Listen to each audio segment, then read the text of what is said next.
السلام علیکم ورحمت الله وبرکاتو. سیم الله خان یم حاجي.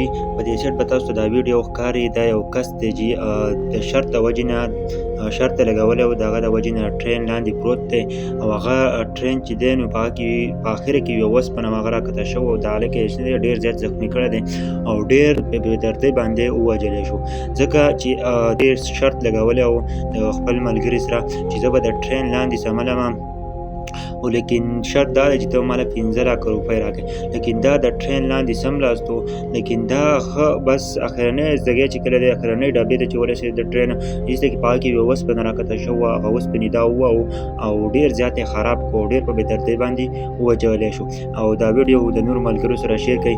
ډېر ښایسته میسج دی ټول پښتنو دپاره. زه یو پیغام د پښتنو دپاره زه یو ضروري پیغام ورکوم او دا ویډیو وګورئ د اخره پورې. دا ویډیو سره هم شروع کوم او بیا درسره زه خپل یو څو خبرې کوم.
جی دا ویډیو تاسو وکتله، د هلک چې و نو لیکن دا بېرته راووت د ټرین د یخ نه.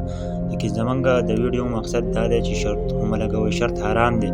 لیکن چې ته اوس 15 لکه 20 لکه روپۍ شرط ولګوې، لیکن چې ته پکې د خپله زندګۍ پکې ختمه کړې، ځکه چې ته دومره مزغلي کار نه کوې چې دا ټرین دی دا اوس د دې پټلۍ نه ولوېږي.